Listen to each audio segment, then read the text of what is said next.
Good morning, Minecraft, and welcome back. Today's episode is the fourth and final video in our Ocean Monument XP farm. In last week's episode, we had finished the main collection chamber at the surface of the water and had built the collection troughs and tunnels to the kill room, and we're headed inside to actually build the kill room. So let's go ahead and get back to right where we left off. So I had to move the button back so it wouldn't interfere with the trapdoors. So that lets me in, closes behind me, can't go up, can't go back. Still hit the glass, so I should be able to reach all the way through. And that completely covers it so they will bounce up and hit the lava. Then it clears. So it should work. That should do it.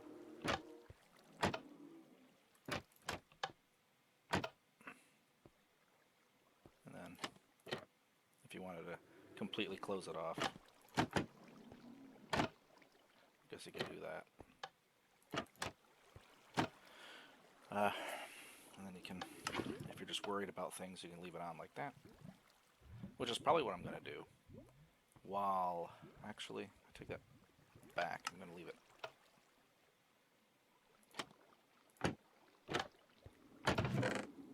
Okay. And then I've stepped the ceiling down. This staircase will be gone. I'll have a much grander entrance, but when you walk in, so it should be your sight lines. You should see the glass all the way up. So that's pretty good there. All I need now is 3,300 pieces of soul sand. So I do not have but a small bit in my chests. I already know that, so it's time to head into the Nether and collect a lot of soul sand. So let me get rid of some of this stuff and head into the Nether.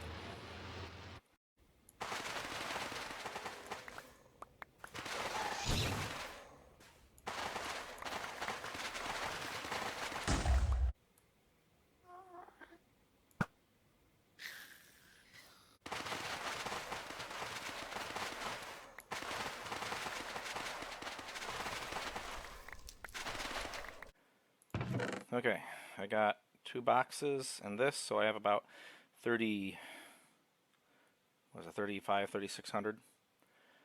And okay, so let's hop into this pyramid.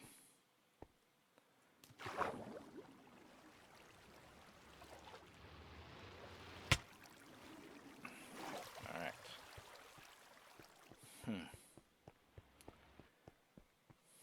Let's see.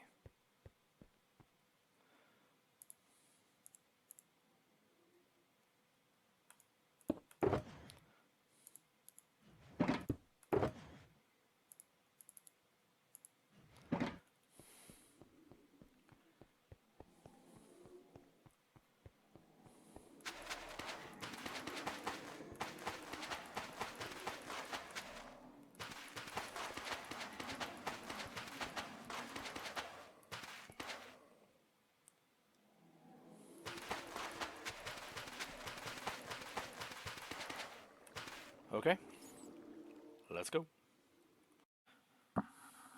Yeah, so this is going pretty good. I just have to keep killing those guys when they swim. I could probably close those openings, but it won't matter. I'll probably have, it's going to take longer to lay the sand down than it did to collect the sand, because I'll give the Nether credit. The resources in the Nether are very plentiful and very easy to collect. Especially with an efficiency 5 shovel, this only takes a matter of seconds, so it'll take me longer to fill this in, but it should only be about 10-15 minutes, and then it's time for the final step, which is just to bulldoze the exterior. Well, that's not going to be... Well, I don't know. The way I bulldoze it, if I work myself down from the top, this should just fill in. I shouldn't have to use kelp to cause these to be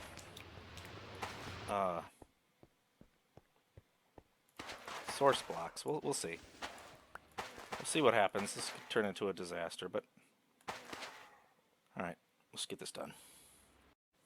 Yeah, I don't see what could possibly go wrong with this. uh, okay, so, boy, alright. I have to sneak out the back, and I gotta put invisibility. I have to go invisible and water breathing, and then start tearing the temple down. If I start at a corner, it should fill. So, yeah, let's give her a whirl and see what happens.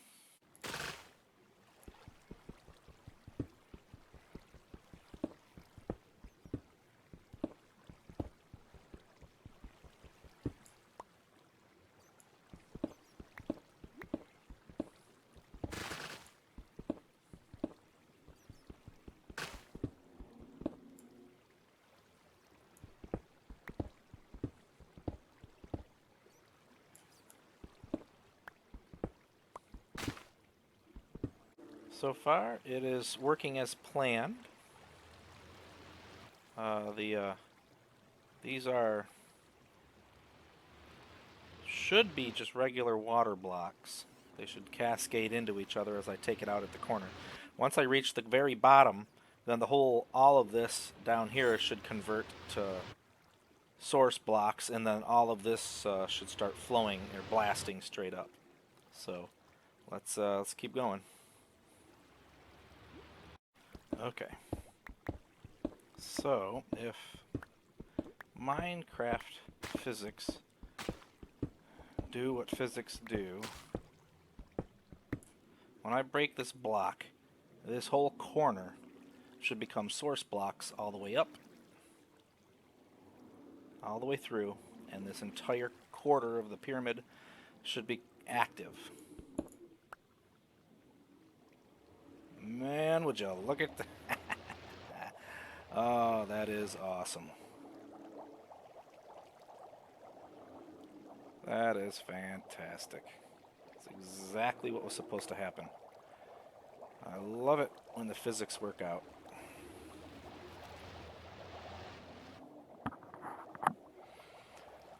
Oh, it's perfect.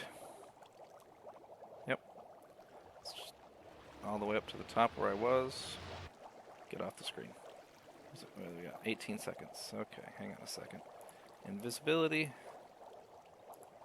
And water breathing.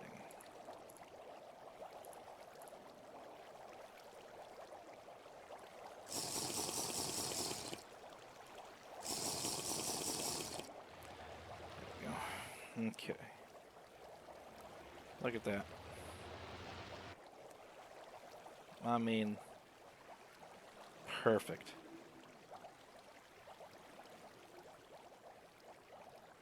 Oh, it occurs to me I haven't opened those. I should have done that first. Okay, that sucked. But yeah, note to future self, make sure you open all the gates so that you can pass through them. Yeah, they don't work if they're not open, at least in this, in the sense that what we're using them for, yeah.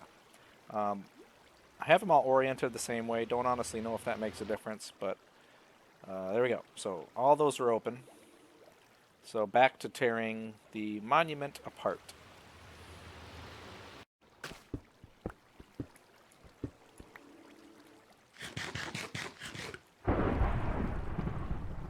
Yeah, that's cool.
this one started bubbling before I, as soon as I cut in near the other bubbles, these ones started going, but that's okay.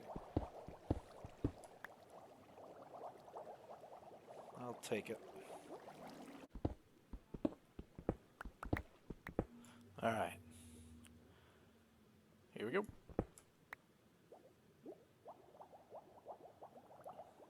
Just like that. 3/4 of the way. Now, the monument goes to this edge, so I will have to rip this up and put soul sand down, because you can see how they're all hanging out right there. That's where they're spawning in. They're going to spawn in where they don't have to interact. So I have to eliminate all possible spawning outside of the trap to ensure maximum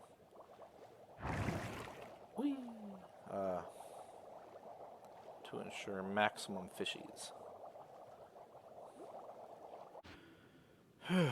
Alright. This is pretty much it. I have to fill in that little bit right there and finish off the edge here. But that is, for the most part, the entire ocean monument. So look at them all getting sucked up.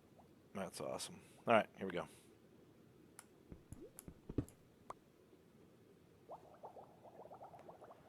There it is. All right, let me finish this edge and that little bit in the center, and I'll see you in a second. And here we are. As you can see, it is running as it should. Now, once I put a cover over this, it should speed up, because the spawn rates under a cover instead of open sky is considerably more. But as you can see, it's funneling them rapid. Well, I don't know if I'm gonna modify that to keep it from jumping. I don't really know what you do to keep these guys from hopping around like they do, but they will eventually collide into each other and get funneled into the lava, and then they die and drop all their parts into the chest. And as you can see, when you turn the entire temple in, they can't spawn anywhere else. And if they are spawning outside of this area, you just have to unload this chunk by walking away, and when you come back over, they'll all spawn, and they'll only spawn in this area, and they'll be trapped. Sometimes, if they get spawned really close to the edge and they swim like crazy, they can swim out of the bubble stream before they get popped up into here, but that's only like one in a very few, and then they just get funneled right into there. So we come down to this side. They do put up a little bit of a fight at this corner. I've seen that a time or two. Trying to zap me. And you can see them all getting dumped into the trap. And sometimes they'll stop trying to zap me. But yeah, they'll swim like crazy and fight that wall. You can see him. He's really trying. Now, they can't swim down against that, so eventually they'll give up, or they'll get knocked into it by one of their little friends. But any way you look at it, they will eventually end up in the trough. Quite a few of them. And I don't know how many spawn total, what the spawn cap is. But they get funneled down there. Come to this side. So that opening had to be extended one. I also had to put a 2-block raise on this, because what they were doing is they were launching themselves over this wall, like that guy just tried to do there, but he hit that block. So yeah, that's something they pretty aggressively try to not end up in this, which is it's cute that they try to save themselves, but their fate is all the same. So I'm pretty happy with it, but the kill chamber isn't working right. I take a bunch of damage and I have to rework that. And I also have to put a lid on this, but I think this is good enough. It's working now really well. You'll notice as I back kind of away from the center, when I'm standing over there, they're spawning at that end, but not in the middle. And when I'm down by the kill room, they should all spawn in. So okay, I have finished the farm completely, so let me go over what I have done, and also some of the changes I made to speed up the XP a little bit. So First thing, I completely remodeled the kill room and the elevators and everything. I'll show you that at the end. The first big obvious thing is I put a roof over the entire farm. As you know, putting a roof, or maybe you don't know, but if you put a roof over the spawning of the guardians, that will speed up the rate at which they spawn.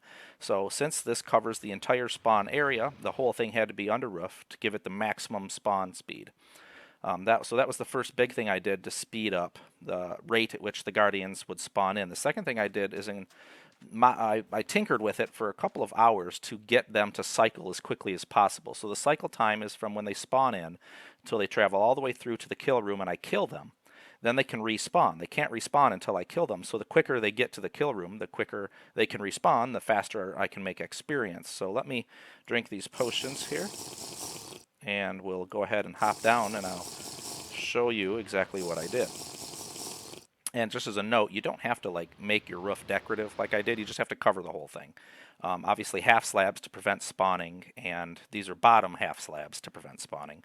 And you don't have to have an air gap, and they can be closer to the water. I did it, and I made it out of the Ocean Monument blocks, the Prismarine, specifically because this is, you know, the Ocean Monument farm. I know it doesn't quite match the aesthetic of the rest of my farm, but I still think it looks good, and I might put some more decorations in it in a little bit.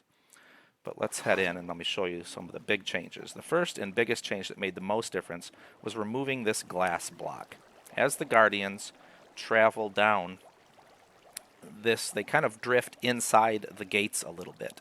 So with this glass block here is the 8th spot, they would collide with it instead of just gently glide and fall straight in to the trough like they're doing. So that was the first thing I had to do, and the second thing was lower this part 1 so it's only 1 block high. This prevents them from jumping. They'll ricochet off that and fall directly into the trough. He'll swim away. So you can't do anything about them swimming against the current, unfortunately, which slows down your cycle time.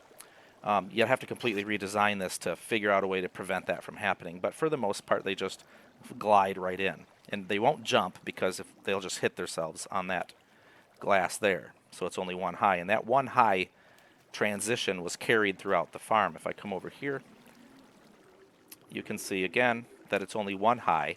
So and it stays 1 high across so that they fall directly into this trough. And if they jump, they'll just hit their heads on the ceiling. Also, I reduced this from 3 to only 2 wide, and that's because of changes in the kill room. I'll show you that. And then obviously I finished the perimeter of the farm. I changed that out for soul sand as well to ensure that every last block of the spawn area is soul sand, pushing them up into the trap. For the kill room, again, only 1 block high right here, so that they glide right into the lava. And if they try to jump, they'll just hit themselves on the ceiling. They will swim against the current, but usually there's so many of them at this spot, they just pile into each other and force each other down through the lava. The lava is immediately 1 block below where they fall. It's fixed. It doesn't retract with a hopper, or not a hopper, but a dispenser. I left it just permanent, and it's exactly 3 blocks thick. Obviously held up by the signs. And then down here, there's water in here. The water does 2 things. First, it puts the fire out so they don't burn to death, so I can kill them for the experience. The second thing it does is, once they fall into water, if they're in water, they won't jump. They won't hop around like they do when they're on dry land, and that makes it much easier to kill them. So let me take you into the kill room now to show you how I've built that and what changes I've made from earlier in the video. First thing I did is, of course, build water elevators up and down. This one could have been a free fall, but since I have soul sand pushing you up on the outsides, I wanted magma blocks to pull you down on the inside. It's not as quick as free falling, but I just like the fact that you don't have to push any buttons and it just takes you right through, and going up is much quicker. So I was really, really happy with this as a way to get down into the kill room. I think it kind of fits the motif of what I'm going with here. And then I added some lights, and you can still see the glass. I have raised the floor even with the hoppers, and this 5th and 6th hopper, you're going to stand over the top of them now. And I blocked the water with these 2 trap doors, and that holds them over the hoppers. And so when I'm standing here, I am... Let me kill these guys. There we go. I'm standing over hoppers so that a lot of the drops actually still go into these 2 hoppers too. You'll still have a bunch in your inventory. It's kind of hard to not have that happen, but the majority of them go into these hoppers. And plus I can just open up that hopper and get it out of my inventory that way. And you get obviously an immense. I just went from level 60 all the way through to 61 almost in a half in a single, or in 2 swings. And they overall drop rate, now, or the XP rate of this farm, if you just stand here and just kill constantly as soon as they drop in, which causes them to respawn as quickly as possible, you'll average about 21,500 experience per hour, which is, you can get level 50 in less than 15 minutes. You get level 20 or level 30 in a matter of seconds. But then, of course, due to the logarithmic increase in experience necessary after level 30, it really slows down. But even so, you can get to level 50, 40, 50, or even level 60 in only a few minutes. And obviously, if you're going to stand here for an hour, you'll get much higher because you'll be making well over 21,000 experience an hour. So, in this part here where we're killing them can be relatively, I just kept it low enough that they wouldn't collide with the lava, but you could be up another block or 2 or down further. It really won't matter because they won't take fall damage since they're landing in water. And I got rid of the lava dispenser to kill them off.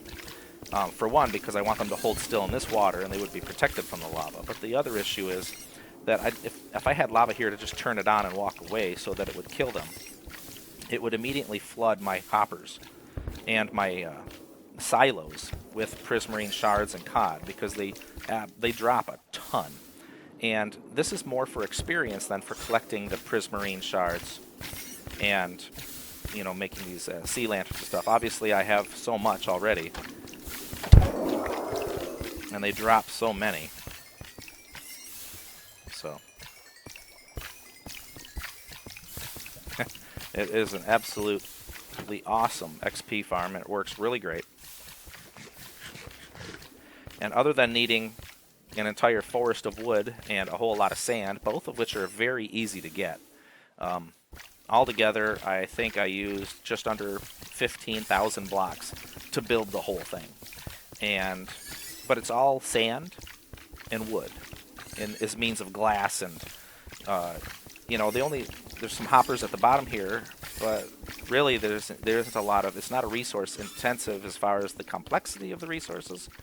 It's wood and sand, it's just how much you have to have. But it came out beautifully, it works phenomenally, and I am very, very happy. And that means, since I'm making so much experience here, we can finally get rid of that XP farm. The big reason for it is because it doesn't drop anything useful, obviously. The pillagers do not, they drop banners and crossbows, which we don't need. And while this does make a lot of experience, it also takes 10 or 15 minutes to get it up and running. You have to start a raid and let the raid build up in order to get those huge experience, when you kill, 50, 100 pillagers at a time, to get that massive amount of experience. But then it takes a lot to get that up and going, and then once you kill them all, you have to let it build back up again over another 10 or 15 minutes, whereas this runs continuously. It's constantly pouring more and more guardians, and as fast as you kill them, they'll respawn and come right back into the kill chamber. So as far as experience goes, this is much more useful for me as far as healing my armor and tools and any experience I need to do enchanting. This is way more efficient and superior to that XP farm. So I think we can finally and safely say we can bulldoze that so that we can finish the aesthetics of the main farm. I've also done a lot of interior work on the fortress I'm excited to show you in an upcoming video, so stay tuned for that. Otherwise, if you're still watching, thanks for watching. I hope this was informative, and I'll see you on the next one. Bye-bye.